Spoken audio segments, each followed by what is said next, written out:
अस्सलाम वालेकुम। Story with Mohammad फ़ाकिब से आज मैं आपको कुछ physics grade 9 question number 3 long जो है वो डिस्कस करूँगी आपके साथ, चैप्टर नंबर 2 का। इसमें हमसे पूछा गया what are scalar and vectors.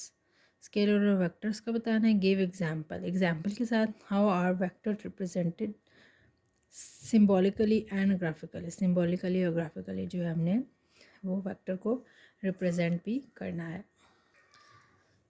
सबसे पहले देखते हैं स्केलर क्वांटिटीज़ और स्केलर क्या होते हैं। स्केलर क्वांटिटीज़ जो होते हैं वो फिज़िकल क्वांटिटीज़, ऐसी फ़िज़िकल क्वांटिटीज़ होती हैं can be completely described only by its magnitude. सिर्फ ये मैग्नीट्यूड या साइज़ के हिसाब से जो है वो उसके साथ जो है वो डिस्क्राइब की जाती हैं एक प्रॉपर यूनिट में, तो हम उसको कहेंगे स्केलर क्वांटिटीज़। एग्जाम्पल जैसे मेरे पास density, distance, energy, charge, volume, power, temperature, electric current, time, etc, ये सारे जो है वो हमारे पास स्केलर क्वांटिटीज़ है।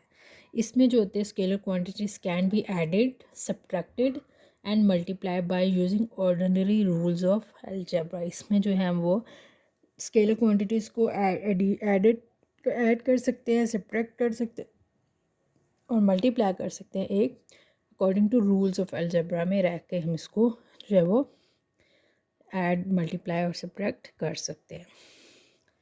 वेक्टर क्वांटिटीज़ और वेक्टर्स वो होते हैं फिज़िकल क्वांटिटीज़ जो कि सिर्फ मैग्नीट्यूड के साथ नहीं बल्कि आल्सो डायरेक्शन, इसमें जो है वो डायरेक्शन की भी ज़रूरत होती है, तो हम उसको कहेंगे वेक्टर्स। जैसे हमारे पास वेट है, वेलोसिटी है, एक्सेलरेशन, फोर्स, इन सबको डायरेक्शन की ज़रूरत होती है। सिर्फ मैग्नीट्यूड नहीं, डायरेक्शन की भी ज़रूरत है, उसको हम कहेंगे वेक्टर क्वांटिटीज़। ये जो होते हैं वो ऐड, सब्ट्रैक्ट और मल्टीप्लाई जो है वो नहीं हो सकते, इनमें जो है वो रूल्स अप्लाई होते हैं अलजेब्रा के। तो फिर हम इसको जो है वो करते हैं फर्दर इसको डिफाइन, तो इसको हम कहेंगे वेक्टर क्वांटिटीज़ या वेक्टर्स। तो ये इसमें डिफ्रेंशिएट है। अब हमने जो है वेक्टर को रिप्रेजेंट करना है सिम्बॉलिकली और ग्राफिकली। तो हमारे पास सिम्बॉलिकली जो है वो vector can be represented by letter इधर कैपिटल और स्मॉल। जो है वो स्मॉल लेटर से भी हम इसको रिप्रेजेंट कर सकते हैं और कैपिटल लेटर से भी हम इसको रिप्रेजेंट करते हैं। और इसमें हमेशा हमारे पास जो भी रिप्रेजेंटेटर होता है इसके, उसके ऊपर हम एरो जो है वो इसके ऊपर लगाते हैं। तो हम इसको स्मॉल और कैपिटल लेटर से भी जो रिप्रेजेंट कर सकते हैं सिम्बॉलिकली। ग्राफिकली हम इसको करते हैं रिप्रेजेंट एक एरो से।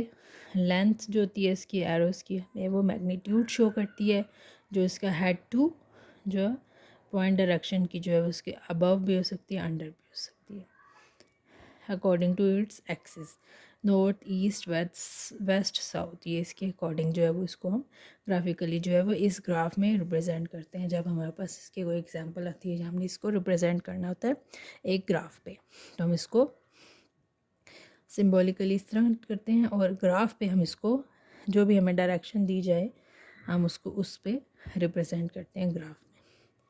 हेड टू टेल, ये हेड और ये इसकी जो है वो हेड एरो से इसको हम रिप्रेजेंट करते हैं। हमारे पास स्टेप्स आते हैं represent a vector in coordinate system. एक सिस्टम के थ्रू जो हम इसको कैसे जो है वो वेक्टर को रिप्रेजेंट कर सकते हैं। सबसे पहले हमारे पास आता है choose and draw coordinate system. इसमें जो है हम एक सिस्टम के तहत जो है उसको वो चूज़ करते हैं और ड्रॉ करते हैं। सेलेक्ट अ सूटेबल स्केल, इसके लिए सूटेबल स्केल जो है वो हम इस्तेमाल करते हैं। Draw a line in a fix direction, एक फ़िक्स डायरेक्शन में हम लाइन ड्रॉ करेंगे जो हमें डायरेक्शन दी जाए। Cut the line equal to the magnitude of vector according to chosen scale, और इसको हम इसी तरह जो है वो लाइन को ड्रॉ करेंगे जो हमें दिया जाए। Put an arrow along the direction of vector, और हम इसमें जो है वो इसकी जो भी डायरेक्शन है उसको रिप्रेजेंट कर देंगे। जैसे मेरे पास एग्जांपल है कि एक हेलीकॉप्टर है वो 20 किलोमीटर जो है वो ओरिजिन टूवर्ड्स 60 जो इसका डिग्रीज के साथ जो है वो मूव कर रहा है 20 kilometre south of east, south of east में इसने 20 किलोमीटर डिस्टेंस जो है वो कवर किया है, जो कि कितनी डायरेक्शन हमारे पास 60 डिग्रीज़ में वो मूव कर रहा है। तो हमने इसको शो कर दिया कि हमारे पास 5 किलोमीटर जो है वो 1 सेंटीमीटर की इक्वल है, तो इस लिहाज से 20 किलोमीटर जो है वो 4 सेंटीमीटर की इक्वल है। तो 20 को हमने 4 सेंटीमीटर की लाइन लगाई और कौन सी डायरेक्शन में, वेस्ट, साउथ ऑफ वेस्ट में हमने इसको रिप्रेजेंट किया। और इस तरह जो है हमारे पास इसको जो है ग्राफ पे रिप्रेजेंट किया जाता है।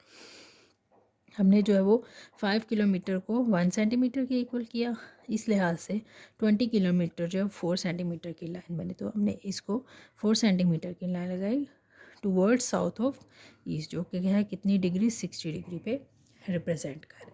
तो ये हमारा जो है वो रिप्रेजेंट वेक्टर को कैसे किया जाता है। तो इसमें हमारे पास ये 4 पॉइंट्स हैं और हमने एक एग्जांपल के साथ इसको रिप्रेजेंट भी कर दिया। तो ये हमारा क्वेश्चन नंबर 3 जो है वो कंप्लीट होता है यहाँ पे। अब हम इसके साथ डिस्कस करेंगे क्वेश्चन नंबर 4। क्वेश्चन नंबर 4 में हमें पूछा गया है define the term position, position को डिफाइन करना है और डिफरेंशिएट करना है डिस्टेंस और डिस्प्लेसमेंट को। तो हम इसको देखते हैं क्वेश्चन नंबर 4 को हमें क्या बताएगा। जी हमारे पास क्वेश्चन नंबर 4 है, पोजीशन को पहले डिफाइन करके पोजीशन होती क्या है। पोजीशन जो होती है वो एक लोकेशन होती है जिसमें हम एक रिप्रेजेंट करता है एक पॉइंट को, तो उसको हम कहेंगे ऐसी लोकेशन, जो ऐसी लोकेशन ऑफ ऑब्जेक्ट है, ऑब्जेक्ट की ऐसी लोकेशन जो एक रेफर पॉइंट को जो होता है वो रिप्रेजेंट करता है। Position of an object can be described in coordinate system with origin O. हम जो है वो पोजीशन को हमेशा रिप्रेजेंट करते हैं ओ से, ओरिजिन से, एज दी रेफर पॉइंट। जो हमें पॉइंट इसका रेफर पॉइंट दिया जाए उसको हम ओ से रिप्रेजेंट करते हैं। If one or more coordinates of an object change, we say that object is in motion. अगर ज़्यादा उसके ऑब्जेक्ट हैं तो हम कहेंगे ये जो है, जो भी इसकी ऑब्जेक्ट है, इसकी जो वो ऑब्जेक्ट की जो है वो एक मोशन में है, एक हरकत में है। The choice of the set of axes in a frame of reference depends on the situation. और ये एक सिचुएशन पे पोजीशन जो भी बने वो एक सिचुएशन पे रिप्रेजेंट होती है या डिपेंड करती है। फॉर एग्जांपल हम एक मोशन को, for describing motion in one direction we only need one axis. अगर हम किसी भी मोशन की डायमेंशन को देखना चाहें तो हमें इसमें एक एक्सिस रिप्रेजेंट किया जाता है। अगर ज़्यादा की नीड हो तो वो 2 या 3 से ज़्यादा जो है वो उसमें रिप्रेजेंटेशन या डायमेंशंस दी जाती हैं। तो ये हमारे पास पोजीशन आ गई जिसको हमने डिस्क्राइब कर दिया। अब हमने डिफरेंस निकाला डिस्टेंस और डिस्प्लेसमेंट का।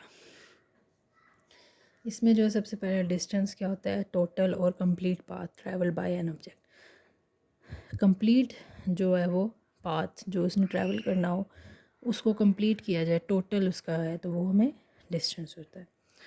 Shorter distance between final position and initial position of motion of an object. जो भी हम शॉर्टेस्ट डिस्टेंस वो final position, initial starting point से फाइनल पॉइंट तक जो भी शॉर्टेस्ट डिस्टेंस जो वो ट्रैवल करेगा उसको हम कहेंगे displacement. It can never be negative always positive. ये कभी भी नेगेटिव नहीं होता। डिस्प्लेसमेंट जो होता है वो डिपेंड करता है, पॉजिटिव हो सकता है, नेगेटिव हो सकता है, ज़ीरो भी हो सकता है, depend on context. It is scalar quantity, displacement scalar quantity है और डिस्टेंस स्केलर क्वांटिटी है, जबकि डिस्प्लेसमेंट वेक्टर क्वांटिटी है। Distance does not decrease with time. ये जो है वो कभी भी डिक्रीज़ नहीं होता टाइम के लिहाज से, और ये जो है वो हमेशा इंक्रीज़ या डिक्रीज़ होता रहता है। It is never less than the displacement value. ये कभी भी डिस्प्लेसमेंट वैल्यू से कम नहीं होता। और ये जो होता है इधर इक्वल और लेस दैन डिस्टेंस, ये जो है वो डिस्टेंस के बराबर भी हो सकता है और डिस्टेंस से कम भी हो सकता है। 6 पॉइंट है, it is noted bye D. ये जो हम डी से डिनोट करते हैं और इसको हम एस से जो है वो डिनोट करते हैं। 7 point, it gives the complete information about path travel by the object.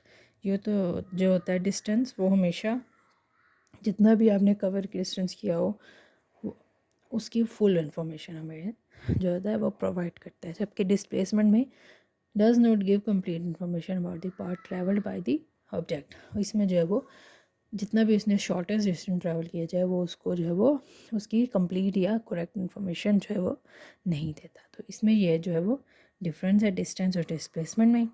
तो क्वेश्चन नंबर 4 हमारा यहाँ तक कंप्लीट होता है। कोई भी डिफ़िकल्टी है तो आप पूछ सकते हैं। चैनल को लाइक करें, सब्सक्राइब और शेयर। Thank you.